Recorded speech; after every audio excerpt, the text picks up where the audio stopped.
নমস্কাৰ আপোনালোকে চাবলৈ আৰম্ভ কৰিছে নিউজ নাও আৰু মই অনুপম বৰা।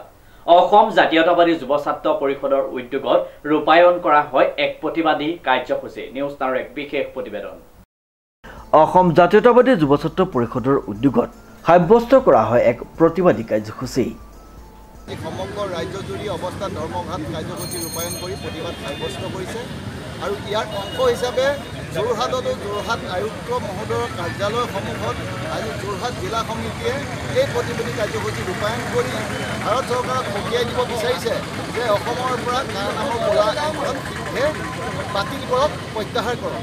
বিশেষকৈ আমি সকলোৱে জানো যে আজি অবৈধ বিদেশীৰ অবাধ প্ৰব্ৰজনে অসমৰ জনসাংখ্যিক গাঁথনি সম্পূৰ্ণৰূপে সলনি কৰি দিলে, যাৰ ফলত আজি অসমীয়া ভাষা সাহিত্য সংস্কৃতি অস্তিত্বৰ সংকটত ভুগিবলগীয়া হৈছে। আৰু এই বিদেশী বিতাৰণৰ কাৰণে এসময়ত 6 বছৰীয়া অসম আন্দোলন হৈছিলে আৰু অসম আন্দোলনৰ ফলশ্ৰুতিত এখন অসম চুক্তি ৰূপায়ণ হৈছিলে আৰু সেই অসম চুক্তিকে কেন্দ্ৰীয় চৰকাৰে বৰ্তমানৰ কেন্দ্ৰীয় চৰকাৰে তেওঁলোকৰ ভোট বেংক সুৰক্ষিত কৰি ৰখাৰ স্বাৰ্থত অসম চুক্তিক সম্পূৰ্ণৰূপে জলাঞ্জলি দি তেওঁলোকে কা নামৰ এইখন অবৈধ আইন অসমৰ ওপৰত জাপি দিলে, যাৰ ফলত আজি অসমীয়া অস্তিত্বৰ সংকটত ভুগিবলগীয়া হৈছে।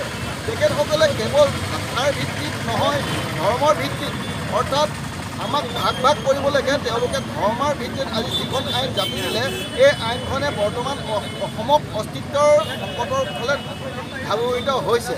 সেয়েহে আমি অসম জাতীয়তাবাদী যুৱ ছাত্ৰ পৰিষদে এটা কথাই ক'ব বিচাৰিছোঁ যে আজি ভাৰতবৰ্ষত যিসমূহ ৰাজ্য আছে, এই ৰাজ্যসমূহ গৰিষ্ঠ সংখ্যকে ভাষাৰ ভিত্তিত গঠন হোৱা ৰাজ্য। আজি যদি আমি অসমখন চাওঁ, অসমখনো ভাষাৰ ভিত্তিত গঠন হোৱা ৰাজ্য। আৰু আপোনালোকে যদি চাই আমাৰ যিখন লোকপিয়লৰ তথ্য 1971 চনত এইখন অসমত অসমীয়া ভাষা কোৱা মানুহৰ সংখ্যা প্ৰায় 60% আছিলে আৰু সেই একেটা সময়তে বঙালী ভাষা কোৱা মানুহৰ সংখ্যা প্ৰায় 18% আছিলে।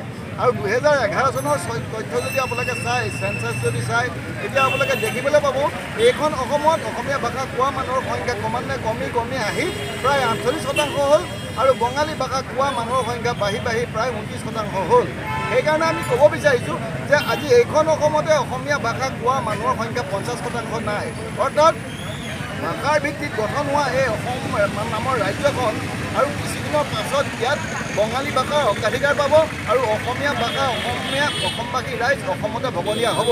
সেয়েহে এই কথাখিনি অনুভৱ কৰি নৰেন্দ্ৰ মোদী ডাঙৰীয়াই আৰু গৃহমন্ত্ৰী অমিত শ্বাহ ডাঙৰীয়াই শীঘ্ৰে আমাৰ ওপৰত জাপি দিয়া এই কা নামৰ ক'লা আইনখন বাতিল কৰিবৰ কাৰণে আমি অসম জাতীয়তাবাদী যুৱ ছাত্ৰ পৰিষদে দাবী কৰিছোঁ। উল্লেখযোগ্য যে যোৰহাট জিলা আয়ুক্তৰ কাৰ্যালয়ৰ সন্মুখত অসম জাতীয়তাবাদী যুৱ ছাত্ৰ পৰিষদ যোৰহাট জিলা সমিতিৰ উদ্যোগত এক প্ৰতিবাদী কাৰ্যসূচী ৰূপায়ণ কৰা হয়। উল্লেখযোগ্য যে নাগৰিকত্ব সংশোধনী আইন কা বাতিলৰ দাবীত এই অৱস্থান ধৰ্মঘট কাৰ্যসূচী ৰূপায়ণ কৰা হয়। শ্ৰীমন্ত মাধৱ বৰুৱাৰ ৰিপৰ্ট, নিউজ নাও।